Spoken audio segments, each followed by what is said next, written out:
Hello, my name is Idan and I'm here to narrate Mike's tutorial.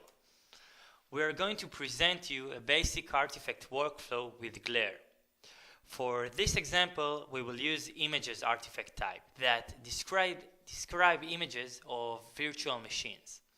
We're going to use the latest dev stack with Glare plugin and OpenStack client support. All Glare commands have prefix OpenStack artifact, but here we will use alias. Alias Glare equals OpenStack artifact.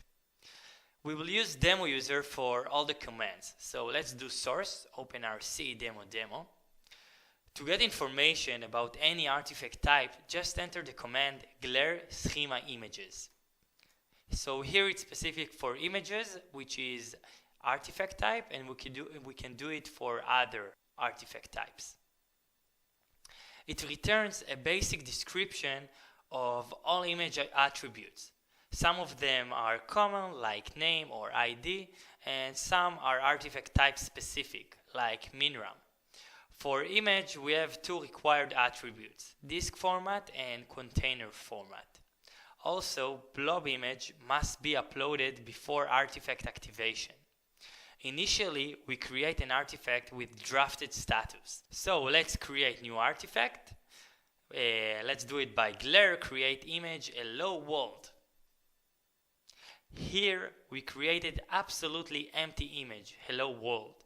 It doesn't contain any data yet and has default artifact version 000. For more useful example, let's create another image and provide several parameters there. So let's do glare create again with many parameters which we'll discuss about in a few lines. You can see here minus version, you can see minus list here for tags, so it means that we have list that compose from my, from image, is, and so on.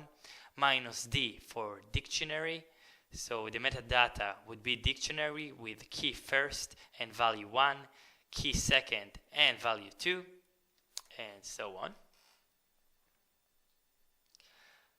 So as you saw, the most useful flags for artifact creation are -v, artifact version. You may set short version and it will be coerced to same version format on the server side. For example, 1 will be coerced to 100, 2 beta to 200 beta, 11 RC1 to 110 RC1, and so on. -p flag for primitive artifact property. With it, you can set a value to a primitive property with the types integers, boolean, string, and float. Again, you may set a short version of the value and it will be coerced to the server side. For example, float 1 will be 1.0, boolean of 1 will be true, and so on.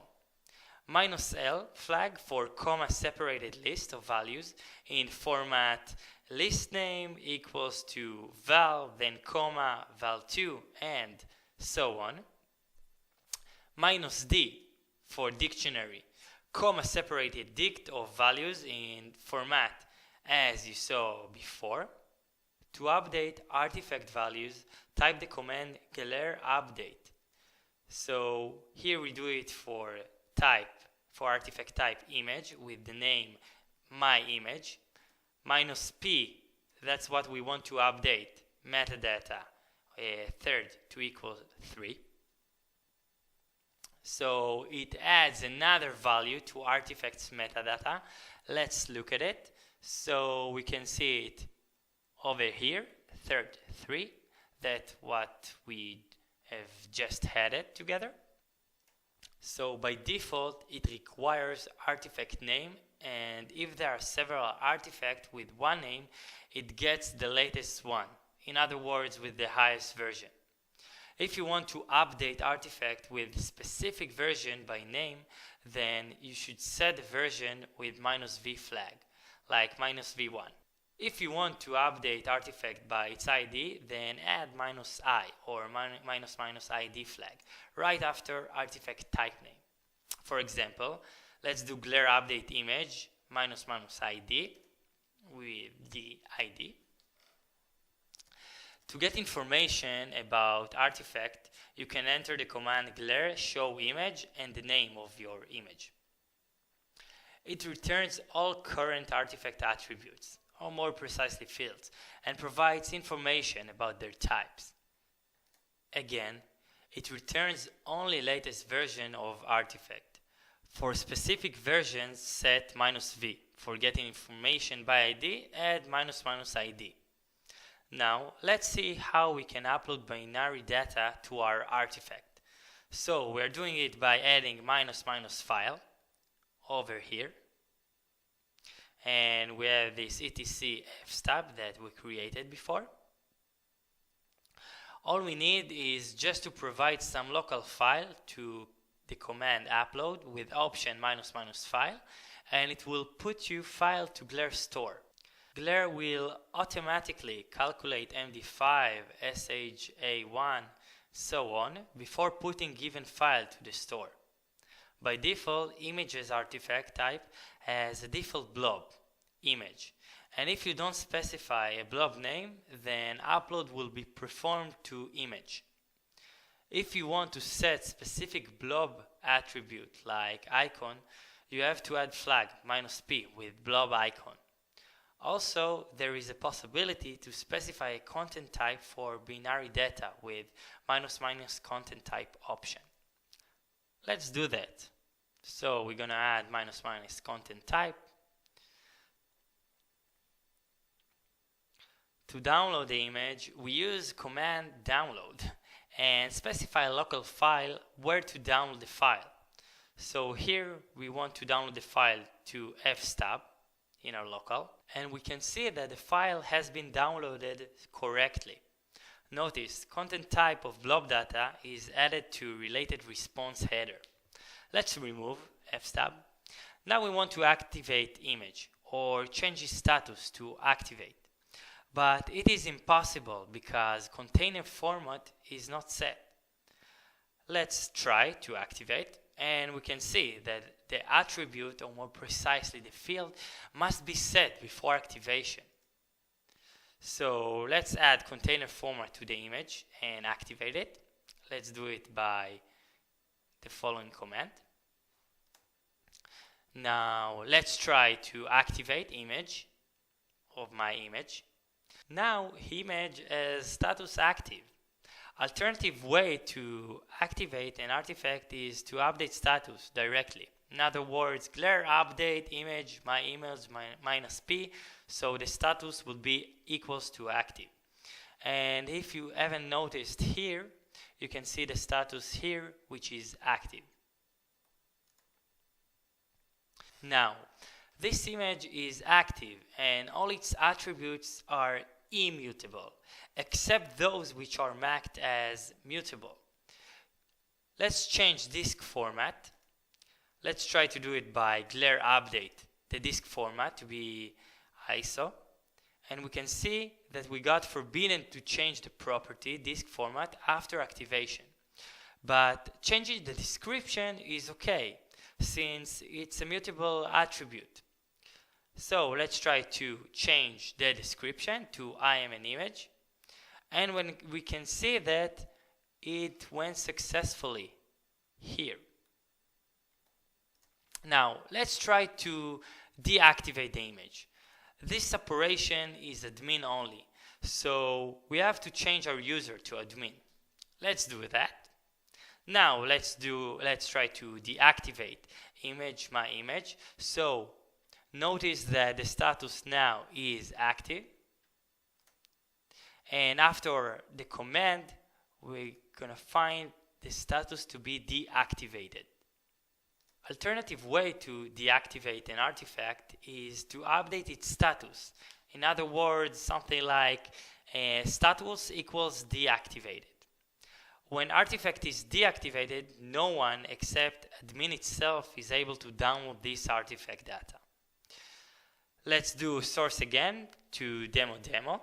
Let's go back to our user and let's try to download the image. After the image has been changed to be with status deactivated, let's see what would happen.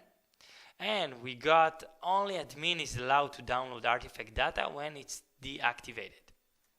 Now let's see that admin is able to download the data. So let's do source with admin. Now let's try again to download the file. Let's check it. And we can see that we got it. We got it successfully. To reactivate an artifact, admin has to enter reactivate command or change status of the artifact. Here it's supposed to be reactivate, of course. So let's do it. Let's do a reactivation of the image. And now we can see the status to be active again after it has been deactivated. Publishing of artifact means that it will be available for all tenants, not for the owner and admin only. So let's publish and see what would happen. And here we can see that the visibility has changed from private to public. So if you want to check this, you can go back and make sure that the visibility was private before our command. Alternative way to publish an artifact is to update its visibility, or in other words, to do something like this command that you see here with visibility public. To delete the artifact, let's use the delete command. Warning: it is highly unrecommended to delete artifact only by its name, because it may lead to unpredictable results. It is better to delete it by ID or additionally provide its concrete version. Let's delete my image. So in this demo, we wanted to present a typical artifact lifecycle. Let's do a small recap. So we talked about different statuses that we have. We had at first, when we created the artifact, we had the drafted status. Later, we had the active and deactivated. If we want to go from one status to another, you can see here the transition table. So if we want to change the status from drafted to active, we will use the activate command. If we want to change from the status from active to deactivated, we will use the deactivated artifact. And if we want to change from deactivated to active back, we will use the reactivated artifact. In addition, we talked about visibility. There are two options for visibility: private and public. Private artifact is accessible by its owner and admin only. Public, it's when all users have an access to the artifact by default. We saw that if you want to move from private to public visibility, we need to use publish command, and it's admin only command. Thank you very much. Hope to see you soon. Bye bye.